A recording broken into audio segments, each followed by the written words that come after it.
శర్మ గారు, మన day to day లైఫ్లో ఇప్పుడు మనం కొంతమందికి చూస్తుంటాం, ఫుడ్ చాలా కన్జ్యూమ్ చేస్తుంటారు. అదే వాళ్ళకి ఒక హాబీలా అయిపోతుంటుంది. తెల్లారు లేస్తారు, తింటారు, బయట వెళ్తారు, తింటారు.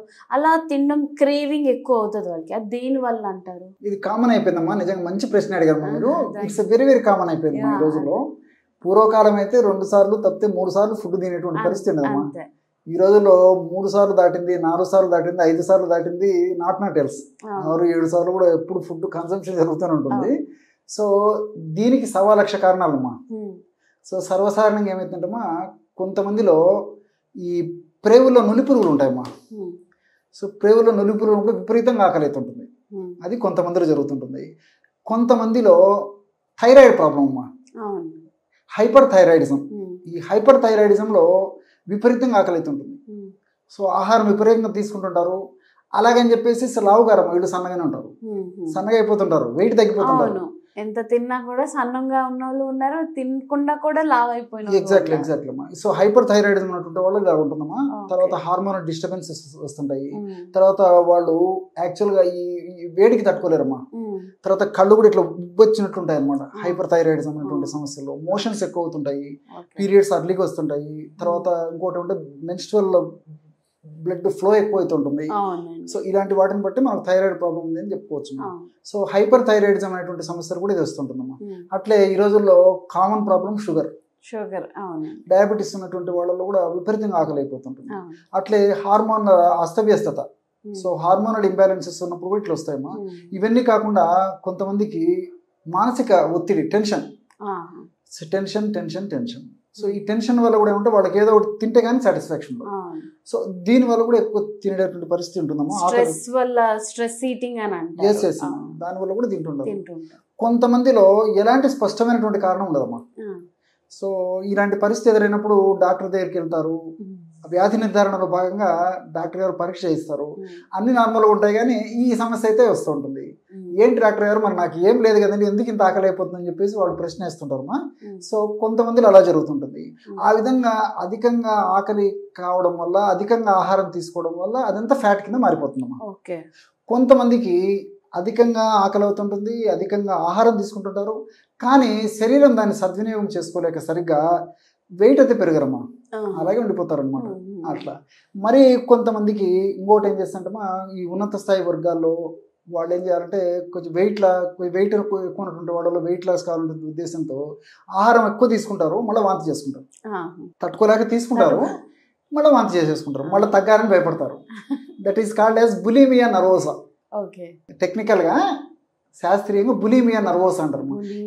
నర్వోసా. ఇలాంటి అనేక రకాలైన కారణాల వల్ల ఈ ఫుడ్ అనేది ఎక్కువ తీసుకుంటారమ్మా. సో దీనివల్ల ఏమంటే ప్లస్ కంటే మైనస్ ఎక్కువైపోతుంది. మన అవసరాలకు మించి ఫుడ్ ఎప్పుడైతే ఎక్కువ తీసుకున్నామో అది వివిధ రకాలైనటువంటి అనారోగ్య సమస్యలకు హేతుభూతం అవుతుందమ్మా. సో అలా కాకుండా మితం హితం, మన దేహ అవసరాలకు ఎంత ఆహారం కావాలో, ఎటువంటి పోషక భరితమైనటువంటి సంతులితమైనటువంటి ఆహారం కావాలో అలాంటి ఆహారం తీసుకోవాలమ్మా. ఈ junk food, fast food, bakery food, ice creams, పానీపూరీలు, పిజ్జాలు, బర్గర్లు ఇలాంటివన్నీ కూడా పేర్లే జంక్ ఫుడ్ అమ్మా, చెత్త ఫుడ్ అని.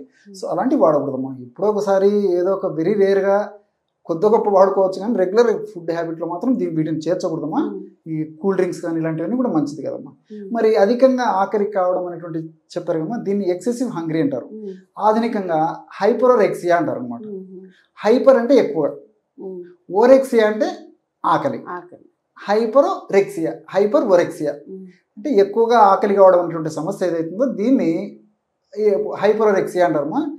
ఆయుర్వేద వైద్య విధానంలో భస్మకాగ్ని అంటారమ్మా. భస్మ అంటే ఎంత తిన్నా అగ్ని భస్మం చేస్తుంటుంది, అందుకే భస్మకాగ్ని అంటారు అన్నమాట. మన మహర్షి చెప్పడం జరిగింది.